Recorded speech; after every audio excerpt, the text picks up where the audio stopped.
guess just to start off, what were you like as a child? Were you as terrorizing as the children in this movie? Yeah, I was a pain in the ass as a kid. I'm not gonna lie to you. I was difficult. I was argumentative for sure. How did your parents keep you in line?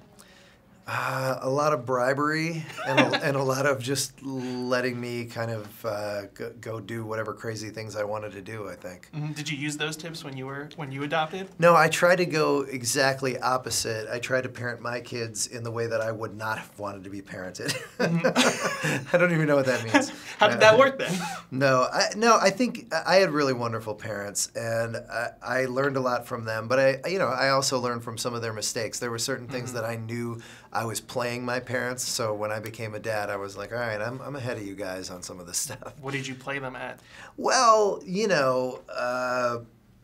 gosh, I'm trying to think of like a specific example, but when you're arguing to get a certain toy or to go to a certain place or whatever, there's just certain techniques. Do you have kids? No, I don't. Okay.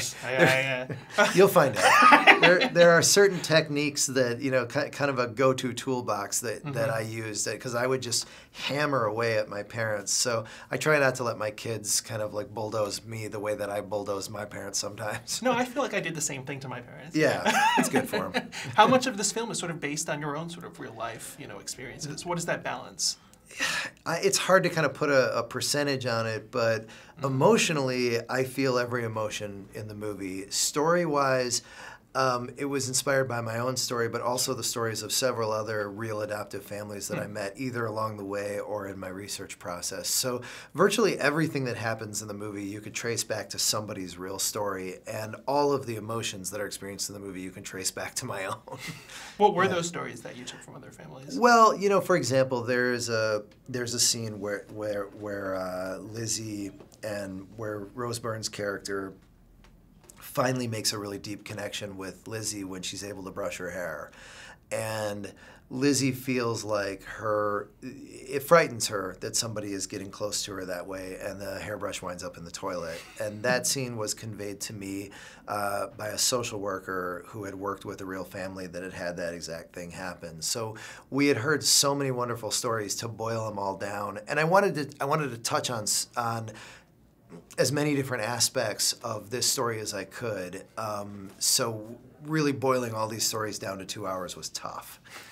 Has your own family seen the movie yet? Or? Oh yeah. What was their reaction? Well, they've been living with it for a long time because I've been talking about it. I've been so obsessed with it for so long. And I think when they finally saw it, they were really excited because they saw it with an audience and they were seeing how the audience was reacting to it, and it was pretty overwhelming. So I think they were pretty knocked out that because to my kids, we just feel like a pretty normal, boring family at this point. I think they were pretty knocked out that people were responding that overwhelmingly to it. Is it nervous to show them a movie that's basically about them? Is that... Well, it was funny. There's a part in the movie where Mark and Rose are really frustrated with the kids, and they're talking about how they can't stand having them in the house. Talking not to the kids, but with one another.